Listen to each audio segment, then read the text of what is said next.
Hello, Sarah.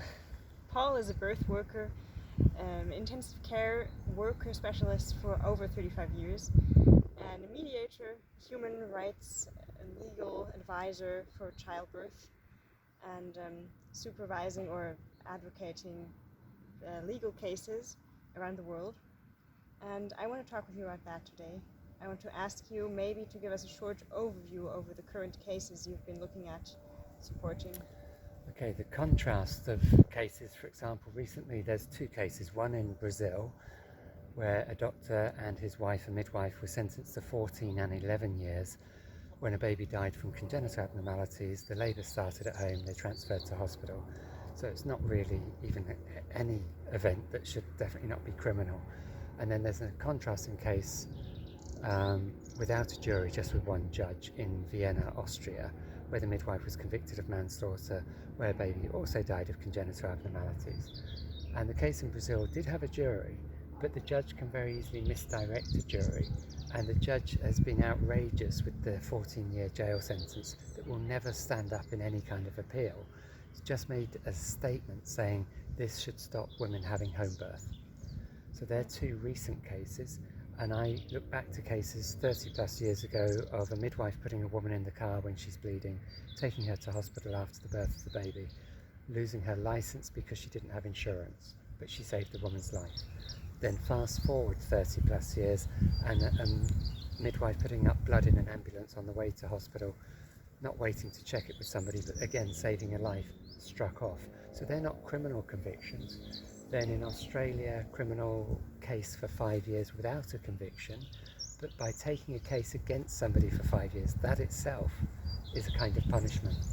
Just now in the Netherlands, they're investigating the death of a baby and interrogating the doula who was attending the birth. So women who attend women, whether you're the sister, relative or neighbour, are at risk of being criminally prosecuted if there's a poor outcome.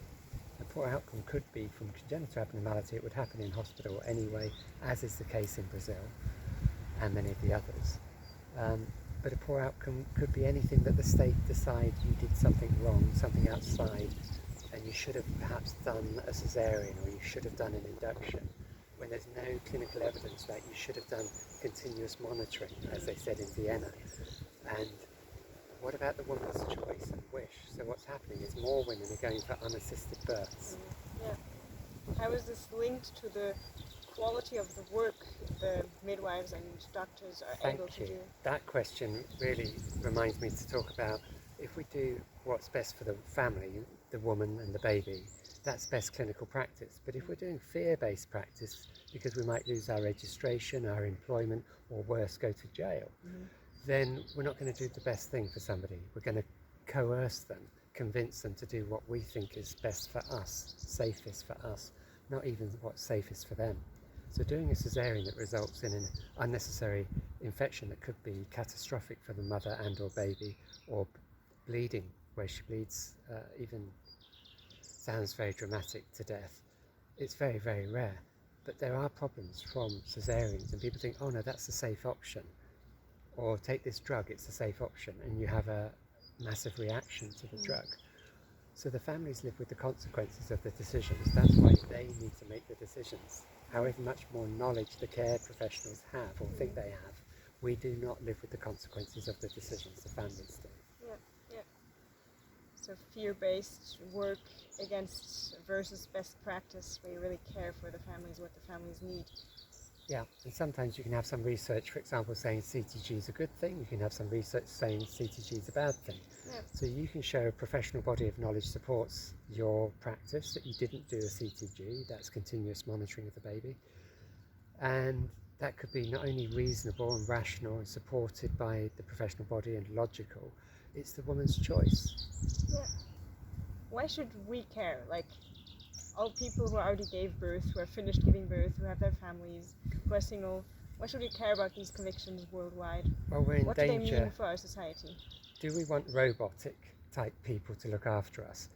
When we say, I don't want this, I do want that, or I do want that, and I don't want something else, and they don't listen to us. They just say, the research says 90% of people, therefore you're getting this injection.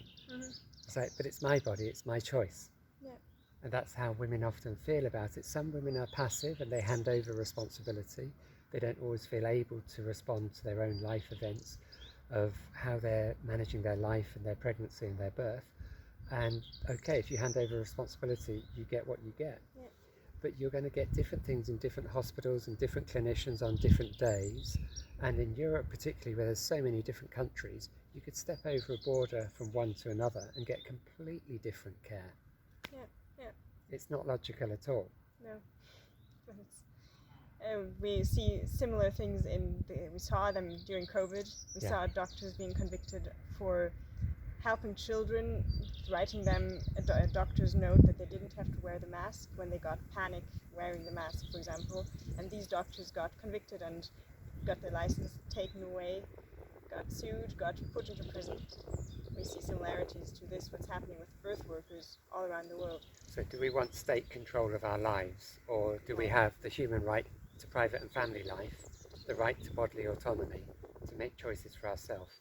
So if I chose to eat certain foods or drink alcohol or smoke cigarettes, that's my choice, so long as I'm not impacting somebody else. Right.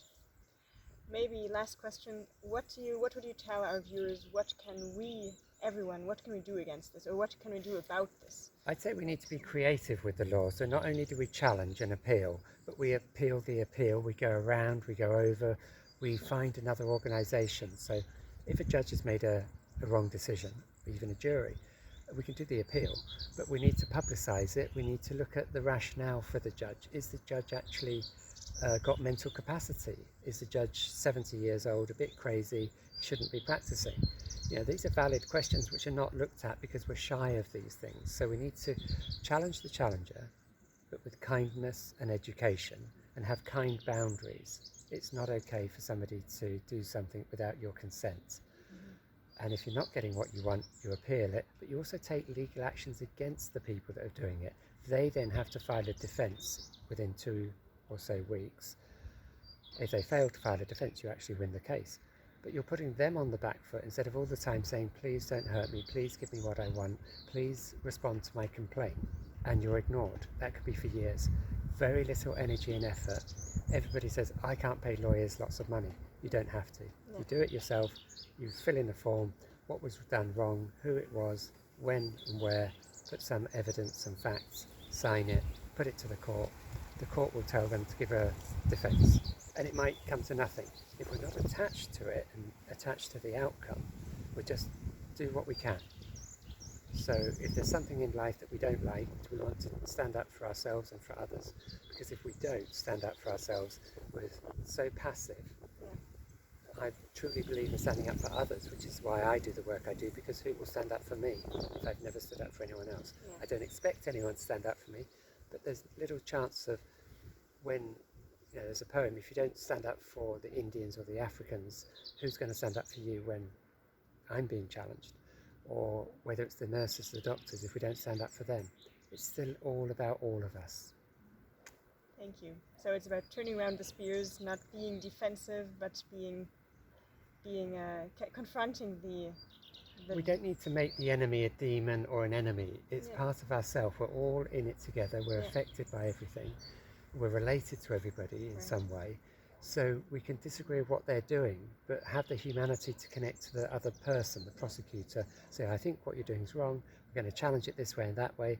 I'm not even sure you've got mental capacity.